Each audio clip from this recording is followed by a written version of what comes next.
शताब्दियों की प्रतीक्षा, पीढ़ियों का संघर्ष और पूर्वजों का तप का फल आखिरकार साकार हो चुका है। सनातन संस्कृति के प्राण रघुनंदन श्री राम अब अपनी जन्मभूमि अयोध्या में भव्य मंदिर में विराजमान है।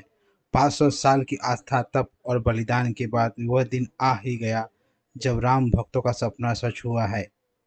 अयोध्या में 500 साल की लंबे संघर्ष के बाद आखिरकार वह दिन आ ही आ गया जब अयोध्या धाम में प्रभु राम का भव्य मंदिर बनकर तैयार हो गया।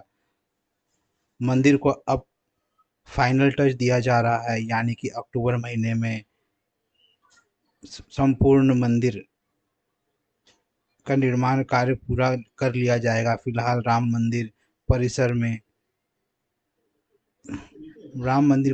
लगभग 20% मूर्तियों के निर्माण का कार्य शेष है, जो तेजी से किया जा रहा है। अक्टूबर तक राम मंदिर का संपूर्ण निर्माण कार्य पूरा कर लिया जाएगा। फिलहाल राम मंदिर परिसर में फिनिशिंग वर्क शुरू हो चुका है। इसके बाद मशीनों को ऊपरी हिस्से से नीचे लाया जाएगा और फिर इसे परिसर में भी सफाई अभियान चलाया जाएगा। इतना ही नहीं, राम मंदिर परिसर में प्रभु श्री राम के अलावा अन्य देवी देवताओं के मंदिर भी बनाए गए हैं, जिनका निर्माण कार्य पूरा कर लिया गया है। इनमें से अधिकांश मंदिरों में प्रतिमाएं स्थापित की जा चुकी हैं। अब जल्द ही भक्तों को इन सभी मंदिरों को दर्शन करने का सौभाग्य मिलेगा। राम मंदिर के परिसर में कुल 4 द्वारों का निर्माण प्रस्तावित था, जिनमें से 3 द्वारों का निर्माण लगभग पूरा हो चुका है। मुख्य द्वार से दर्शन की प्रक्रिया शुरू कर दी गई है। दक्षिण दिशा की ओर स्थित द्वार और उत्तर दिशा का द्वार अभी निर्माणाधीन है। गेट नंबर 11 पर युद्ध स्तर पर निर्माण कार्य जारी है। इसके पूर्ण होने के बाद गेट नंबर 3 का निर्माण कार्य की शुरुआत की जाएगी। राम मंदिर परिसर में भगवान राम लला के लिए भोग निर्माण की विशेष व्यवस्था की जा रही है। इसके तहत परकोटा क्षेत्र में माता अन्नपूर्णा के मंदिर के बेसमेंट में सीता रसोई तैयार की जा रही है। रसोई का कार्य अंतिम चरण में है और अक्टूबर के महीने में भगवान का भोग यहीं पर तैयार किया जाएगा। यह व्यवस्था पूरी तरह से धार्मिक परंपराओं और शुद्धता को ध्यान में रखते हुए की जा रही है।